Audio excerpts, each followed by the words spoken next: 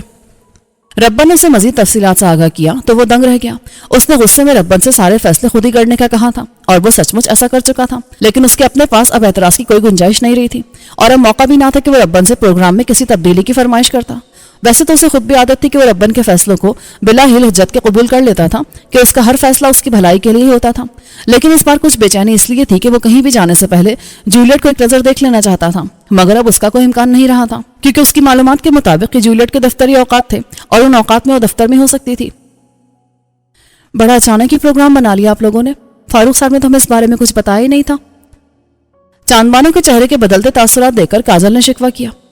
Doctor لوگ نے suggestion دیا تھا کہ اپنے ہیرو کو کسی پہاڑی علاقے میں لے جا کر رکھو نا تو کھلی ہوا میں اس کی صحت پر اچھا اثر پڑے گا۔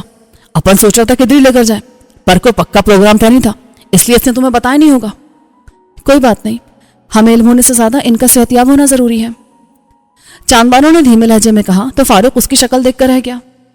وہ مجبور تھا کہ اس لڑکی سے محبت نہیں کر سکتا تھا، لیکن اس کی محبت کا احترام تو اس پر واجب تھا، چنانچہ اس کی دلجوئی کے لیے نرمی سے بولا، مجھے یقین ہے کہ تمہاری دعائیں میرے بہت کام آئیں گی اور میں بہت جلد صحتیاب ہو کر بمبئی واپس لوٹوں گا۔ اس وقت ہم ایک تفصیلی ملاقات کریں گے اور تم مجھ سے وہ سب کہہ سکو گی جو تم کہنا چاہتی ہو۔ اللہ کرے وہ دن جلد آئے، آمین، کاجل نے کہا اور پھر فاروق کو مخاطب کر کے بولی، شملہ میں آپ کے قیام کے دوران اپنی خیر خبر معلوم کرنے کی صورت کیا ہوگی؟ میرے بارے میں اطلاعات تو آپ کو اڈے سے مل سکتی ہیں، لیکن ٹھہریے، میرا خیال ہے اڈے آنا آپ کے لیے مناسب نہیں ہوگا۔ میں ایسا کروں گا، شملہ سے آپ لوگوں کے نام ایک الگ چٹھی لکھ کر بھیج دیا کروں گا، اڈے کا کوئی بھی آدمی چٹھی آپ تک پہنچا دے گا۔ کیوں دادا، چٹھی پہنچ جائے گی نا، کوئی مسئلہ تو نہیں ہوگا؟ مسئلہ کیا ہونا رے، تو نے بول دیا تو سمجھ لے یہ کام ہونا ہی ہونا ہے۔ میرا خیال ہے اب تو آپ کا اطمینان ہو گیا ہوگا اور مزید کوئی وسوسہ نہیں ستائے گا۔ وہ بظاہر دونوں سے پوچھ رہا تھا، لیکن اصل مخاطب چاند بانو تھی۔ اس نے بھی یہ بات خوب سمجھی اور شرمیلی مسکراہٹ سے نفی بسر ہلا دیا۔ اسی پل دروازے پر دستک ہوئی۔ مسٹر فاروق، آپ کو چیک اپ کے لیے ہمارے ساتھ چلنا ہوگا۔ جواب ملنے پر نرس کیتھرائن ایک دوسری نرس کے ساتھ اندر آئی اور پیشہ ورانہ انداز میں بولی، میں چلنے کے لیے تیار ہوں، لیکن آپ کی اتنی نفری کو ساتھ لائی ہیں، کیا میری طرف سے انکار کا خدشہ تھا؟ جی نہیں، ایسی کوئی بات نہیں، اصل میں تو سسٹر انیتا اس ٹائم ڈیوٹی پر ہے، میں صرف اس لیے آپ کے ساتھ جا رہی ہوں کہ ڈاکٹر جو بھی انسٹرکشنز دیں گے وہ اچھی طرح نوٹ کر سکوں تاکہ شملہ میں کسی قسم کی کوئی دقت پیش نہ آئے۔ کیتھرین نے وضاحت کی تو وہ مسکرا دیا، پھر کاجل اور چاند بانو کی طرف رخ کر کے بولا، اچھا تو اب اجازت دیجیے۔ بالکل، ہم بھی اب روانہ ہوتے ہیں، آپ اطمینان سے معائنے کے لیے جائیے، چاند بانو نے جواب دیا۔ فاروق کی طرف سے ہونے والے اپنائیت کے ذرا سے اظہار نے اسے بڑا سہارا دیا تھا اور وہ خاصی پر اعتماد نظر آ رہی تھی۔ فاروق کیتھرائن اور اس کے ساتھی نرس کے ساتھ معائنے کے لیے چلا گیا تو اس نے ربن سے شملہ سے روانگی کے متعلق 1-2 سوالات کیے اور پھر خود بھی کاجل کے ساتھ اسپتال سے روانہ ہو گئی۔ البتہ ربن کے لیے یہ سوچ ضرور چھوڑ گئی کہ کیا جولیٹ کے سحر سے فاروق کو آزاد کروانے میں چاند بانو کوئی کردار ادا کر سکتی ہے، اگر ہاں تو کیسے؟